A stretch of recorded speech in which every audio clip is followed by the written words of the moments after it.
কথায় আছে মেয়েরা কুড়িতেই বুড়ি। কথাটা আদতেই সত্যি। 20 পার হওয়ার পরেই বাবা মায়েরা তাদের দায়িত্ববোধ থেকেই মেয়ের বিয়ের জন্য উঠে পড়ে লাগে। 23 পর্যন্ত অতটা মাথা ব্যথা না থাকলেও 25 পেরোনোর পর বিয়ে না হওয়া মেয়েটা যেন মা বাবার গলায় কাঁটার মতো বিঁধে থাকে। শুধু ছেলেরাই টিউশনি করে নিজেদের স্যান্ডেল ক্ষয় করে না, মেয়েরাও করে তাদের পরিবারের জন্য। মেয়েরাও পড়ন্ত বিকেলের সৌন্দর্য থেকে মুখ ফিরিয়ে তার কাছে পড়তে থাকা বাচ্চাটার খাতার ভুলগুলো খুঁজতে ব্যস্ত হয়। নীল শাড়ির সাথে সাদা ব্লাউজ পরে নিজেকে আকাশ মনে করাটাকে গলা টিপে মারতেও পারে মেয়েরা। বাবার অসুস্থতায় পরিবারের বড় মেয়েটাকেই সংসারের সমস্ত হাল ধরতে হয়। বলছি না যে মেয়েরা ধোয়া তুলসী পাতা, আবার সব মেয়েরাই যে খারাপ তাও নয়। তাই সবাইকে এক চোখে দেখাটা বোকামি ছাড়া আর কিছুই নয়। নারী আছে বলেই পৃথিবী এত সুন্দর। নারী আছে বলেই পুরুষের জীবনের অর্থ রয়েছে। নারী আছে বলেই পৃথিবীতে আপনি আছেন। তাই নারীকে সম্মান করতে শিখুন। কিন্তু জানেন কি, আমাদের দেশের নারীদের সবচেয়ে বড় শত্রুকে? নারীরাই নারীদের পরম শত্রু। বেশিরভাগ বিবাহিত মেয়েদের সংসার ভাঙে তার নিজের মায়ের কারণে। শ্বশুরবাড়িতে কোনো সমস্যা হলেই মেয়ের মায়েরা নিজের মেয়েকে আর পারলে জামাইকে নিজের বাড়িতে এনে রাখেন। আর এটাই হলো সবচেয়ে ভুল পদক্ষেপ। কিছু শাশুড়ি নিজের মেয়ে প্রেগনেন্ট হলে তাকে নিজের কাছে রেখে যত্ন করে, আর বৌমা প্রেগনেন্ট হলে তাকে দিয়ে বাড়ির কাজ করায়। ওই বৌমার কাছ থেকেই বয়সকালে আবার সেবা আশা করে। তাই বৌমাকে নিজের মেয়ের মতো ভালোবাসুন। লক্ষ্মী মেয়েদের মধ্যে এই 5টি গুণ অবশ্যই দেখতে পাবেন। 1. তাদের রাগ বেশি হয়। 2. তাদের অল্পতেই মাথা গরম হয়ে যায়। 3.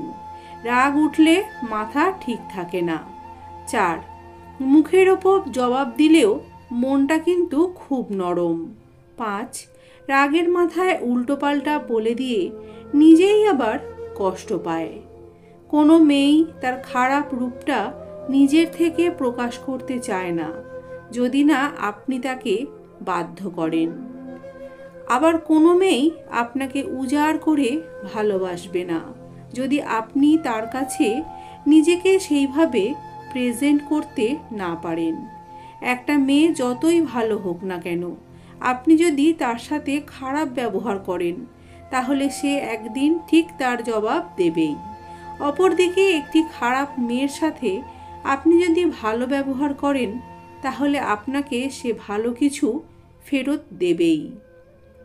1. যে নারীর স্বামীর সাথে জেদ করে। 2. যে নারী স্বামীর মুখে মুখে তর্ক করে।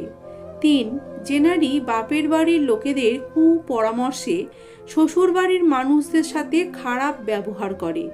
এই 3 ধরনের নারীদের ধ্বংস কেউই আটকাতে পারবে না। মেয়েরা খেলার পুতুল হয়, রাগী হয়, স্বার্থপর হয়, উদারমনা হয় ও মায়াবতীও হয়, মমতাময়ী হয়, ঝগড়াটে হয়, আবার আদরের পাগলিও হয়। সব কিছুই একটা মেয়ের মধ্যে সুপ্ত অবস্থায় থাকে। শুধু আপনাকে খুঁজে নিতে হবে আপনি তাকে কোন রূপে দেখতে চান। নারীকে যে চিনেছে সে হয়তো অনেক ভালোবেসে নিজের কাছে রেখেছে, নয়তো প্রচণ্ড ঘৃণা নিয়ে প্রস্থান করেছে। তাদের পরিবর্তন যেমন আপনাকে মুগ্ধ করবে, ঠিক তেমনই আপনাকে চিন্তিতও করবে।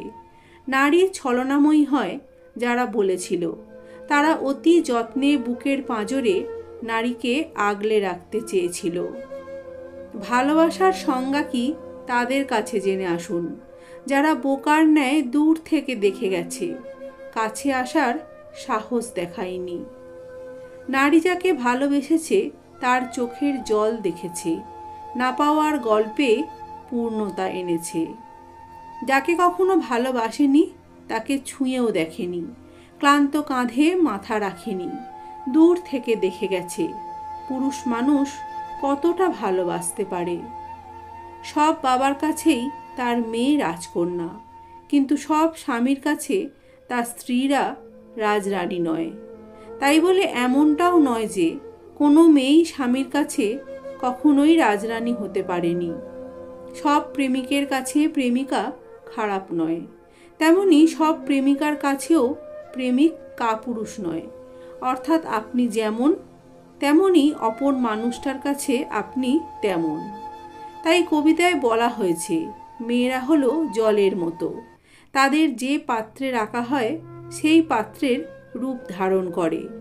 সবশেষে এটাই বলবো যে নারী যেমন প্রেয়সী হয়, নারী মা হয়, নারী মেয়ে, বোন, বন্ধুও হয়। পুরুষের জগৎ নারী দিয়ে ঘেরা। সত্যি বলতে পুরুষেরা এক পাও নারীদের ছাড়া চলতে পারে না। তাই নারীদের সম্মান করুন, ভালোবাসুন, বিনিময়ে কখনো ঠকবেন না, কারণ মেয়েরা সম্মান ও ভালোবাসার কাঙাল। আর পারলে ভিডিওটাকে অবশ্যই একটা লাইক করুন, চ্যানেলটাকে সাবস্ক্রাইব করুন, কমেন্টে আপনার মতামত জানান। আমার ভিডিওটা দেখার জন্য আপনাদের সবাইকে অনেক অনেক ধন্যবাদ।